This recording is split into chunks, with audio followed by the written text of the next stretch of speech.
तो ये सारी बातें बच्चों इनको ध्यान रखना।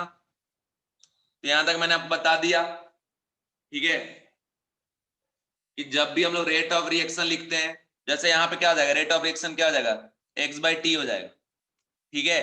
और ये rate of formation of rate of reaction of B क्या हो जाएगा बच्चों, तो 4x/t, ठीक है, जिसको कैसे रिप्रेजेंट करेंगे, plus of D B delta B by क्या आपका डेल्टा टी। और यहाँ पे देखो rate of reaction of A, तो माइनस ऑफ क्या आपका, कोई कोई फैन बना क्या मेरा अभी तक, कोई नहीं बना, कोई बात नहीं बना लूंगा, delta A by delta T minus sign के साथ। इसके बदले क्या लिख देंगे यहाँ बच्चों, कि माइनस ऑफ देखो ए नॉट माइनस 3x और minus of A not bye delta T के बदले T, cancel out minus minus plus, क्या हो गया 3x/t।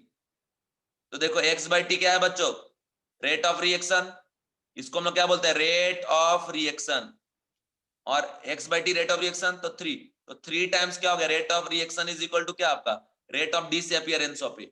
सेम ये क्या हो जाएगा, 4 times rate of reaction of क्या आपका is equal rate of appearance of B is equal to क्या, 4 times rate of reaction.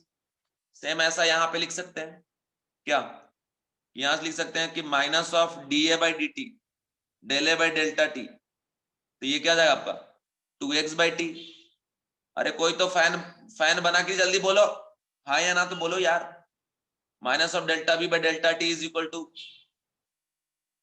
3x by क्या आपका t, रेट ऑफ रिएक्शन क्या हो जाएगा x/t, rate of reaction of c क्या हो जाएगा 5x/t, ठीक है। उसके बाद rate of reaction of d क्या हो जाएगा 3x/t। इस तरीके से हो जाएगा पूरा कंडीशन जो है, इस तरीके से सॉल्व कर लीजिएगा। तो यहां तक बच्चों मैंने आपको बता दिया, हमेशा ध्यान रखिएगा। अब एक बात बता दूं मैं आपको, किसी भी सब्सटेंस के रेट ऑफ रिएक्शन को जब आप लिखते हैं उसमें स्टोइकियोमेट्रिक कोएफिशिएंट रिक्वायर्ड नहीं होता। मतलब अगर आप कोई भी हो, जैसे यहां पे आप बोल रहे हैं, देखो कोएफिशिएंट 1 है, बोले rate of reaction of A, क्या होता है minus of delta A by delta T, coefficient required नहीं है, आगे वैल्यू निकालने में लगेगा, लेकिन ऐसे लिखते वक्त कोई जरूरत नहीं पड़ता। अभी यहां क्या लिखेंगे आप, minus of delta A by delta T, यहां भी लिखते हैं, यहां भी लिखते हैं क्या आपका plus of delta B by delta T, ठीक है। तो याद रखना कि for rate of any particular substance its stoichiometric coefficient will not be required, ठीक है, स्टोइकियोमेट्रिक कोएफिशिएंट रिक्वायर्ड नहीं होता। उसके बाद बच्चों मैं आपको यूनिट बता दूं रेट का, तो यूनिट ऑफ रेट क्या है, देखो चेंज इन कंसंट्रेशन प्लस रहता है या minus y change in time. तो चेंज इन कंसंट्रेशन क्या बच्चों मोल पर लीटर, क्योंकि मोलरिटी को ही जनरली लेके चलते हैं, और ये टाइम के लिए टाइम रख दो, क्योंकि मिनट रखोगे तो मिनट आएगा, सेकेंड आवर डे कुछ भी आ सकता है। यहां से आ सकता है बच्चों मोल पर litre time inverse, okay. This is unit of rate in terms of what concentration, लेकिन कब, जब ये एक्वस फेज में, ठीक है बच्चों। अगर बात करें in case of gaseous phase, gaseous phase, तो गैसियस फेज में क्या करेंगे, change in pressure by change in time, तो क्या हो जाएगा एटीएम टाइम इनवर्स। तो बस याद रखना कभी नहीं बदलता ये रेट ऑफ, ठीक है। उसके बाद बच्चों कन्वर्जन तो आपको पता ही होगा, प्रेशर का कंसंट्रेशन है कि P इक्वल टू क्या होता है CRT, ठीक है, जिसमें R का वैल्यू क्या यूज करेंगे, जल्दी बताइए R का वैल्यू क्या यूज करेंगे, कल ही पूछा था 0.0821 लीटर एटीएम पर मोल पर केल्विन, ओके। टेम्परेचर यूज करेंगे इन टर्म्स ऑफ केल्विन, तो यहां से आ जाएगा, ठीक है। अब मैं आपको बताने जा रहा हूं बच्चों relation between rate of different species reactant product in any chemical reaction. देखो बच्चों 2-3 एग्जांपल के हेल्प से मैं आपको बताऊंगा माय डियर स्टूडेंट, और आप सीख लेना उससे। 2A से जा रहे 3B पे, ठीक है, और फिर हम जाएंगे 3A से 5B + 2C में, और फिर जाएंगे हम 2A + 3B gives 8C + 9D। बस इतने क्वेश्चन को आप सॉल्व करेंगे आ जाएगा। देखिए कुछ भी हो, दुनिया इधर से उधर हो जाए, एरो पे एक वेरिएबल मूव करेगा एक्स, ठीक है। टाइम इक्वल टू 0 पे ये A naught, time equal to T पे कितना ए नॉट माइनस कोफिशिएंट क्या है बच्चों 2, क्या माइनस करेंगे 2x, यहाँ कोफिशिएंट 3 है तो कितना बनेगा 3x। बच्चों सही लग रहा है, मेथड सही लग रहा है, मेथड सही लग रहा है। अब कंडीशन देखो, यहाँ पे हम लिखेंगे rate of reaction of A is equal to क्या आपका minus of del A by क्या आपका डेल टी, ठीक है। और आपको पता होगा कि चेंज को दो तरीके से रिप्रेजेंट करते हैं, एक डेल में एक डी में। डेल फॉर लार्ज चेंज है ना, this is for what a small change, delta for large change और D for what a small change. Okay बच्चों, ओके बच्चों, ओके बोलो।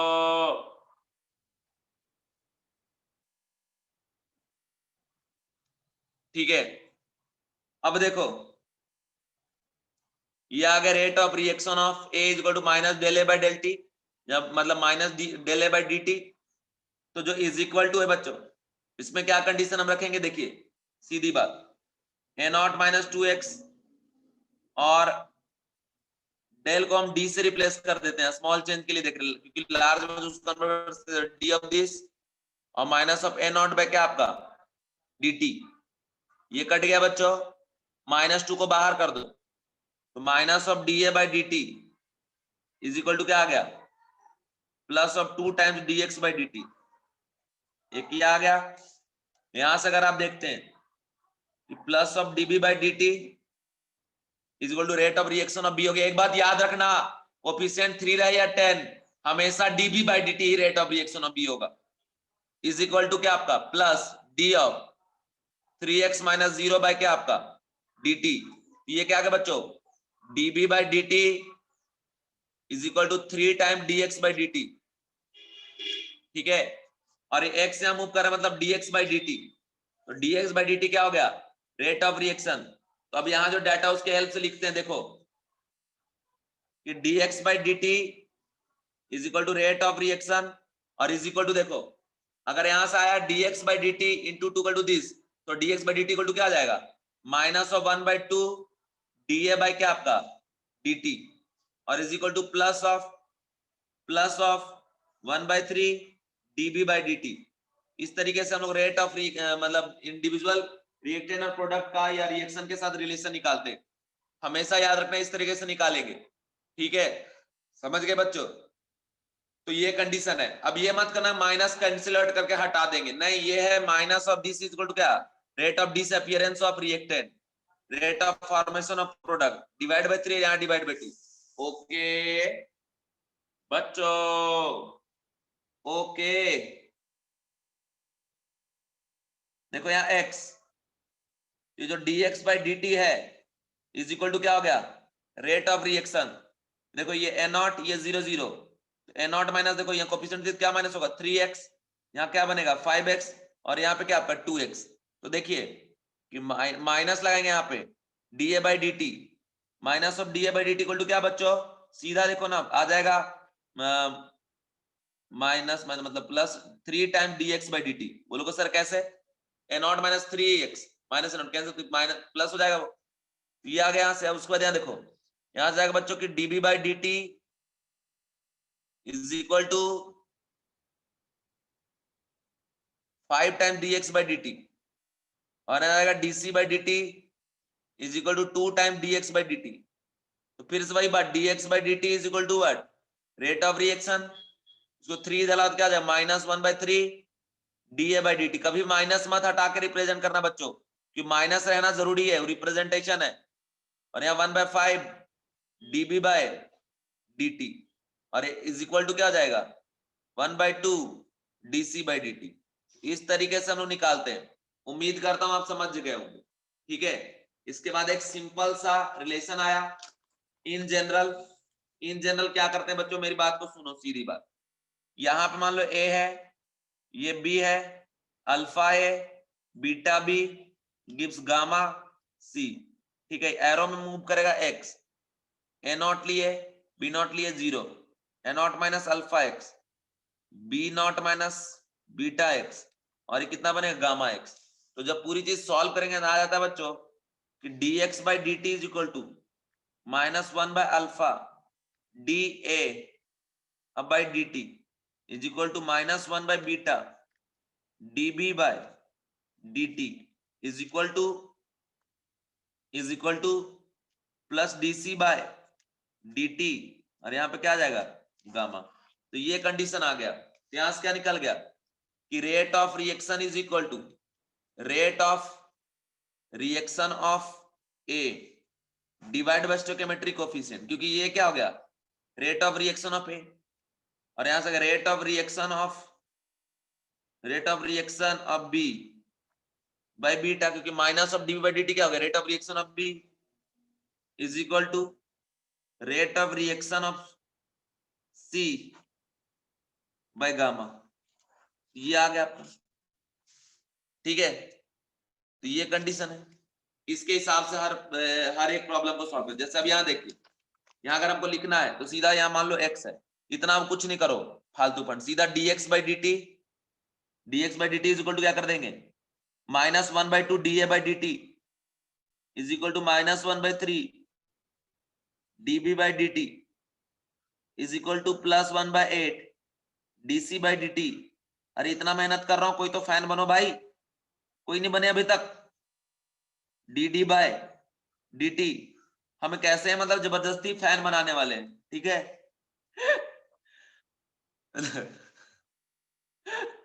अरे इधर हे भगवान, ठीक है। तो इधर देखो 1/2 -1/2 dA बाई dt या -1/3 dA, समझ में आ गया तुम लोगों को? ये चीज कर लोगे बच्चों, कहीं भी हताश नहीं होना, कहीं भी नहीं हारना ऐसे क्वेश्चन से, ठीक है। सॉल्व कर लोगे ना, सॉल्व कर लोगे पक्का? अरे बोलो बोलो, सॉल्व कर लोगे?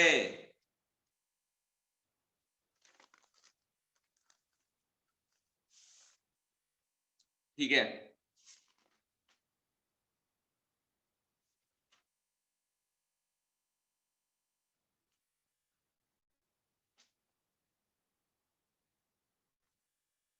एक क्वेश्चन दे रहे, जरा फट से सॉल्व करिए तो।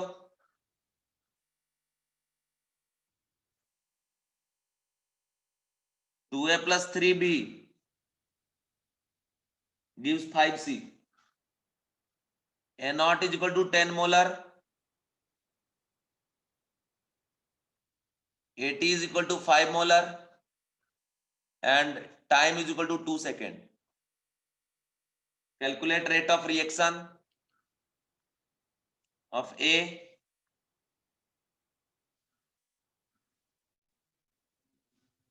rate of reaction B and C, ठीक है। Third, also calculate rate of reaction।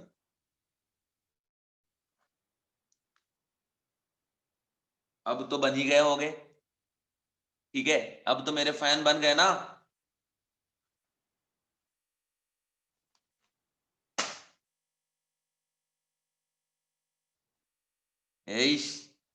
तो मैं आ रहा हूं रत्नागिरी कल या परसों, आ जाना ऑटोग्राफ लेने, ठीक है। इसी पेन से साइन करूंगा, इससे सीधा लिखेंगे ऐसा, इंटरनेशनल स्टार IS। चलो जल्दी करो, सॉल्व करो, सॉल्व।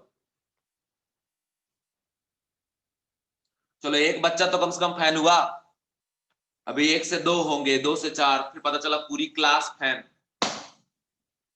चलो जल्दी करो।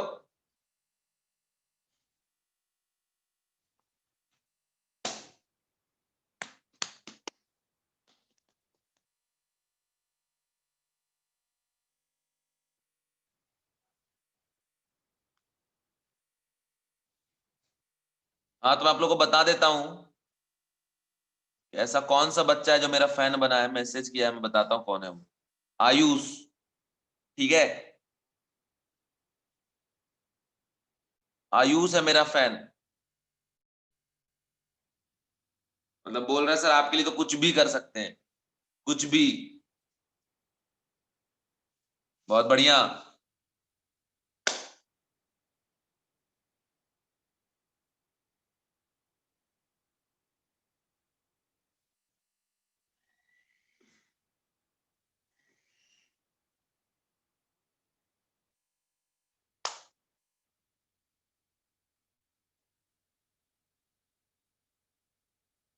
आगे बच्चों देखो, सुनो, बात सुनो बात। देखो देखो, यहां पे लिखेंगे 2a + 3b gives 5c, A not, है ना। और 1 मिनट बच्चों, यहाँ कुछ नहीं दिया है, ठीक है। तो ये मान लो x है, यहाँ जा रहा है, ए नॉट -2x हो जाएगा। और यहाँ पे क्या हो जाएगा बच्चों, 5x, है ना।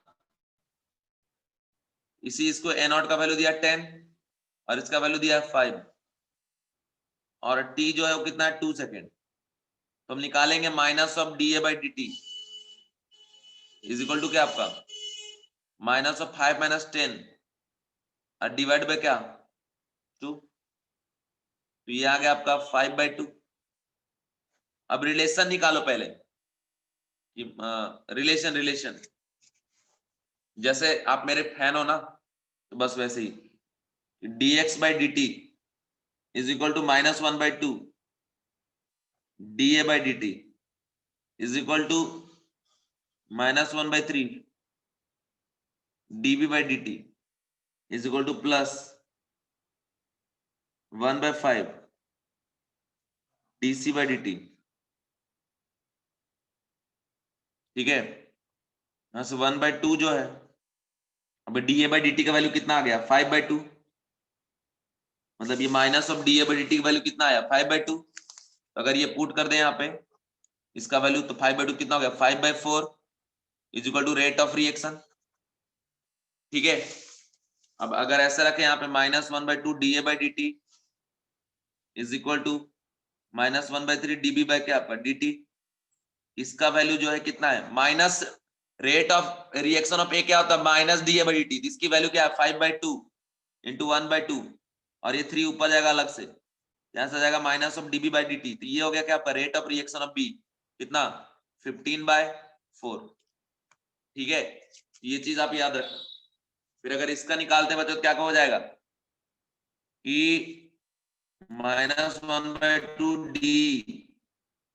dA/dt is equal to 1/5 dC/dt। इसका वैल्यू कितना है, इसका वैल्यू है 5/2 इंटू 1/2 और ऊपर जाएगा 5, तो आ गया 25/4 dC/dt आ गया। ठीक है, इसी तरीके से प्रॉब्लम को सॉल्व करना। इसके बाद है बच्चों different type of rate of reaction. ठीक है, जिसमें हम लोग पढ़ते हैं फर्स्ट एवरेज रेट, सेकेंड पढ़ते हैं इंस्टेंटेनियस रेट। ठीक है बच्चों, समझ रहे हो। तो आपने पढ़ा होगा एवरेज वेलोसिटी और इंस्टेंटेनियस वेलोसिटी। ठीक है, उसमें कंडीशन क्या था, वेलोसिटी एवरेज में था कि del X by del T. ठीक है, और वेलोसिटी इंस्टेंटेनियस में क्या था बच्चों कि मतलब अगर कोई चल रहा है, मोशन कर रहा है, इस पर्टिकुलर इंस्टेंट पे जब इस पॉइंट को क्रॉस करेगा उस टाइम उसकी क्या वेलोसिटी है, उसको बोलेंगे इंस्टेंटेनियस वेलोसिटी। और ऑन एवरेज मान लो कोई 10 मीटर मूव कर रहा है ना 20 सेकेंड से 20 सेकेंड में, तो ये जो वैल्यू होगा 10/20, ये क्या आ गया आपका एवरेज। हो सकता है कहीं फास्ट चलाओ कहीं स्लो चलाओ, ठीक है, बट हर एक पर्टिकुलर पॉइंट पे जाके अगर वेलोसिटी आप निकालेंगे उसको हम लोग क्या बोलेंगे इंस्टेंटेनियस वेलोसिटी। बस वैसी बच्चों कि जब हम रेट ऑफ रिएक्शन मेजर करते हैं तो कहीं फास्ट होगा कहीं स्लो होगा, लेकिन जो हम ऑन एवरेज देखेंगे उसको बोलते हैं एवरेज, मतलब जो इंटरवल के बीच में देखेंगे उसको बोलेंगे एवरेज। बट किसी एक पर्टिकुलर टाइम पे, पर्टिकुलर जैसे बोल रहे कि मान लो हमने दौड़ना स्टार्ट किया यहां से और टाइम 0 है और हम 20 मिनट तक दौड़ रहे, तो बोल रहे हैं कि जब हम 10 मिनट और 1 सेकेंड को क्रॉस कर रहे हैं, उस टाइम पे जो हमारा वेलोसिटी वो क्या है, this is instantaneous velocity. Okay, तो ये बात है। तो बस वैसे ही बच्चों, एवरेज रेट क्या होता है कि measured in finite time interval and it is obtain by substance at two different time. ठीक है, जैसे सीधा याद रखना कि average rate is equal to plus minus change in concentration और divide by change in time. Plus sign का use करेंगे फॉर प्रोडक्ट, माइनस साइन का यूज करेंगे फॉर रिएक्टेंट। एक बार जवाब दीजिए, क्या समझ में आ गया? जल्दी से, जल्दी से जवाब दे दो ओ बच्चों।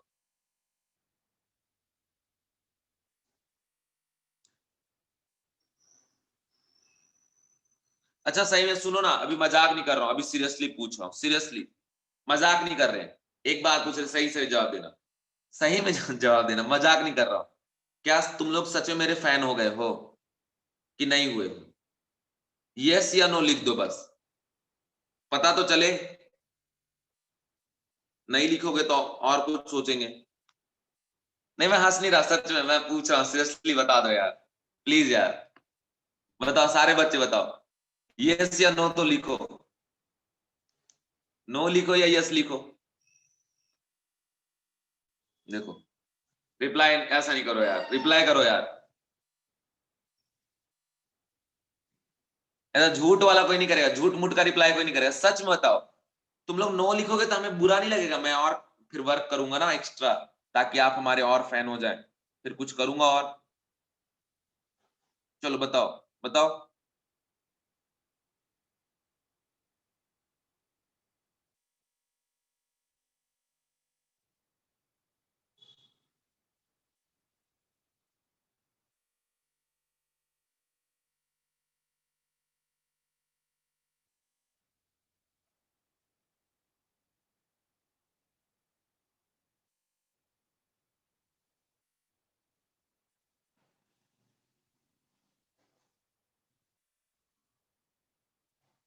चलिए इधर देखिए, कंडीशन क्या है कि ये ग्राफ देख के आप समझ जाइए किसका ग्राफ है। तो ये ग्राफ है रिएक्टेंट का, है ना? कैसे? समय के साथ देखो, कंसंट्रेशन पहले 50 था, बाद में 10 हो गया, मतलब कंसंट्रेशन क्या हो रहा है, डिक्रीज हो रहा है। और कंसंट्रेशन डिक्रीज किसका होता है, रिएक्टेंट का। वही ग्राफ अगर ऐसा दिया होता तो गलत हो जाता, क्योंकि टाइम फिर यहाँ उल्टा पुल्टा दे रखा है ना? ऐसे जाएंगे तो ऐसा थोड़ी कि समय ज्यादा से कम हो जाएगा, ऐसा तो है नहीं। तो बच्चों, ये ग्राफ है किसका, रिएक्टेंट का, डिक्रीज का। तो यहाँ पे बोल रहा है एवरेज रेट, एवरेज रेट ही तो निकालेंगे क्या, minus of change in concentration bye change in time. तो अगर ये रिएक्टेंट का इसलिए माइनस लगा दिए, अब फाइनल इसका कितना है कंसंट्रेशन, 10 मोलर, तो 10 माइनस इनिशियल कितना है 50, डिवाइड बाय टाइम इंटरवल कितना है 10 मिनट। तो ये आ गया बच्चों 40/10, मतलब आ गया 4 मोल पर लीटर और मिनट इनवर्स। यहाँ पे मिनट इनवर्स आएगा कि यहाँ फिक्स है मिनट। ठीक है बच्चों, बच्चों नहीं बोलेंगे, मेरे फैन, बताओ। देखो तुम लोगों ने कुछ नहीं बोला, कुछ नहीं बोलने का मतलब होता है हाँ, है ना? तो मैं समझ लेता हूं अब हाँ, कि आप लोग हाँ बोल रहे हो कि हाँ सर, हम आपके फैन है, कुछ भी करेंगे आपके लिए, कितना भी पढ़ेंगे, जितना भी बोलोगे।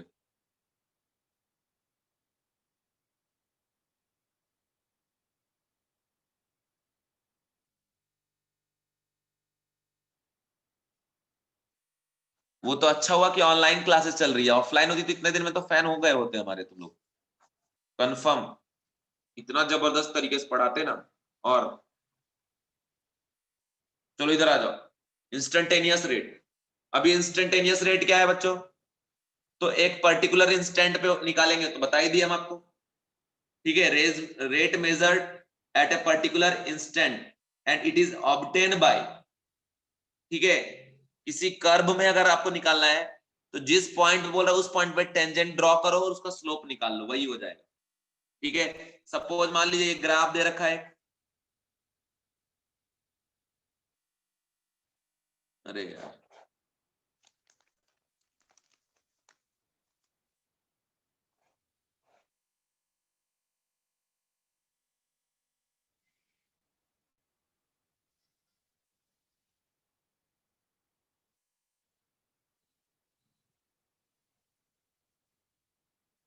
बोल रहा है बच्चों इस टाइम पे, और इस पॉइंट का टाइम है 20 मिनट, आपको निकालने बोल रहा है। बताओ कि जब ये रिएक्शन 20 मिनट से गुजर रहा है उस टाइम का बताओ क्या होगा, इंस्टेंटेनियस रेट।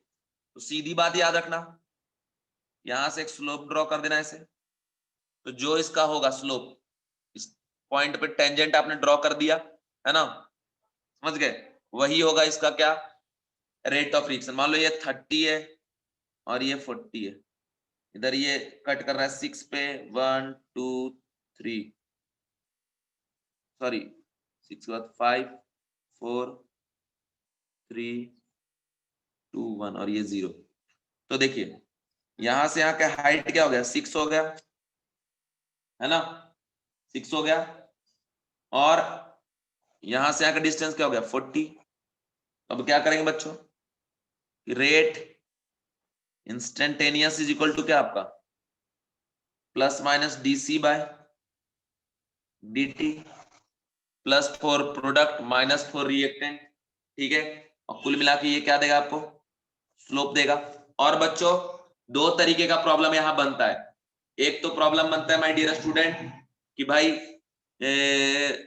एक तो ग्राफ देगा तो इस तरीके से निकाल लीजिएगा, दूसरी बात कि अगर इक्वेशन देता है, कोई कंसंट्रेशन का इक्वेशन देता है in terms of temperature time, तो उसको डिफरेंशिएट कर दीजिएगा, और जिस टाइम पे बोलेगा वही पर्टिकुलर टाइम को पुट कर देना। जैसे बोला टाइम एट 20 सेकेंड, तो पहले डिफरेंशिएट कर देंगे, एंड फिर जैसे बोला कि concentration C is equal to, equation दे रखा है 5t प्लस 2 है ना, 5t square plus 2t plus 3 ऐसा दे रखा है। ओके बच्चों, ओके, तो यहां लिखेंगे dc बाई dt, पहले कर दो तो 10t और प्लस 2, अब पुट कर दो time t equal to 2 second पे, तो 2 पुट कर देंगे तो 10 इंटू 2 और प्लस 2, 10 और 20 और 2 क्या होगा 22, ठीक है। तो ये चीज क्लियर बच्चों, क्लियर।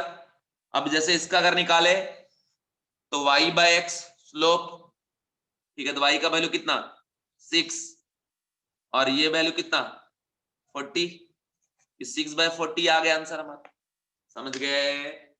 इसके बाद एक और रेट होता है बच्चों, initial rate. Initial rate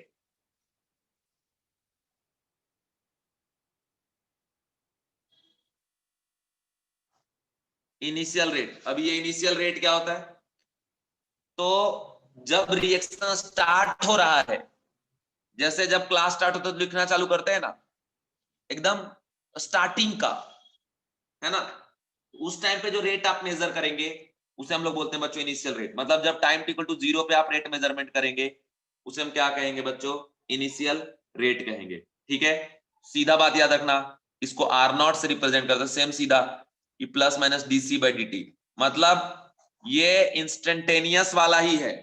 instantaneous का एक छोटा सा पार्ट है, क्योंकि इंस्टेंटेनियस में किसी भी टाइम पर्टिकुलर टाइम पे जाके हम लोग रेट निकालते बच्चों। अब इसमें क्या है कि टाइम क्या दे रखा है, टेंस टू 0, तो 0 पे तो वही इंस्टेंटेनियस के हिसाब से डिफरेंशिएट कर लेंगे या जो भी करना होगा, और टाइम का वैल्यू क्या लेके चलना है वहां पे 0 स्टार्टिंग में एकदम, तो उस टाइम तो समय कोई बीता ही नहीं है, अभी स्टार्ट कर रहे, तो उस टाइम पे क्या होगा बच्चों, टी का वैल्यू 0, ठीक है बच्चों 0 होगा, ठीक ना।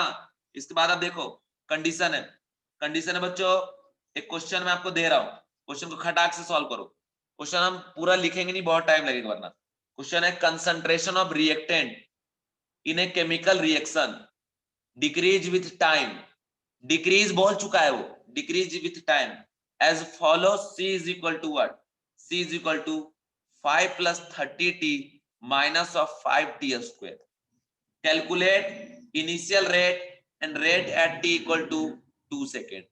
एक तो आर नॉट निकालना है और एक आर 2 सेकेंड पे निकालना है, जल्दी निकालो जल्दी। और बच्चों यहाँ पे क्वेश्चन क्या बोल रहा है कि जो डिक्रीज इन कंसंट्रेशन है ना उसका ही इक्वेशन है, समझ रहे हो, तो ये चीज है,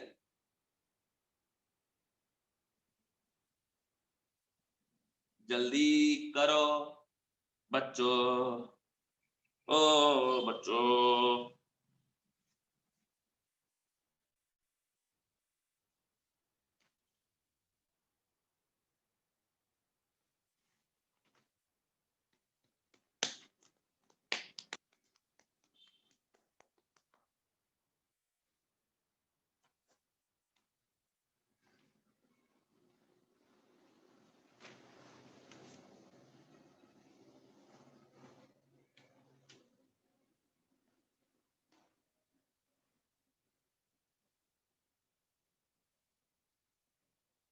आगे आंसर। अरे इतना टाइम क्या लग रहा है यार। अभी देखो इसका आंसर कैसा निकालेंगे और लिखेंगे। देखो डीसी बाई डी टी, ठीक है, D C by D T is equal to 5 का डिफरेंशियल 0, 30t से आएगा 30 और -10t, है ना। तो ये आ गया बच्चों 30 - 10t। अब एक बात याद रखना, अगर हम रिएक्टेंट की बात करें तो minus of D A by D T का वैल्यू है क्या, डीसी बाई डी टी। बोलोगे सर कैसे, क्योंकि सी के डिक्रीज वाले एक्सप्रेशन को दे रखा है ये, मतलब एक्चुअल में ये सी नहीं है, ये क्या है, माइनस ऑफ सी है, ये समझ सकते हैं आप, ठीक है। तो ये चीज आ गया बच्चों, ये आ गया। अब अगर आर 2 सेकेंड निकालते हैं, पुट कर दिए प्यार से, 30 - 10 × 2 आ जाएगा 30 - 20, आ गया 10, ठीक है ना। इसके बाद अगर मैं बात करूं आर नॉट का, आर नॉट मतलब t टेंस टू 0, ठीक है। अब देखिए अगर हम बात करें 30 - 10 × 0, तो ये आ गया कितना, 30, तो आर नॉट का वैल्यू क्या आ गया, 30 आ गया। चलिए अब यहां तक हो गया, कहानी खत्म।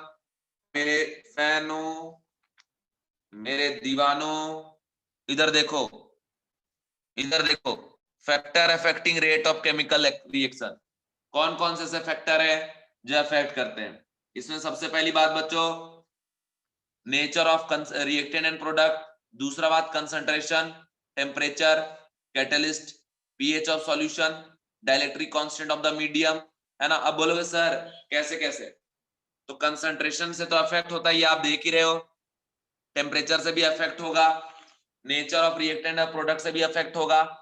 इसके बाद है dielectric constant of the medium, radiation of light, जैसे एच न्यू के प्रेजेंस में रिएक्शन करवाते हैं, यूवी लाइट के प्रेजेंस में रिएक्शन करवाते हैं, उन सब पे डिपेंड करता है ना रेट, प्रेशर पे डिपेंड करेगा, इलेक्ट्रिक एंड मैग्नेटिक फील्ड के ऊपर डिपेंड करेगा, ओके, ये सारी बातें।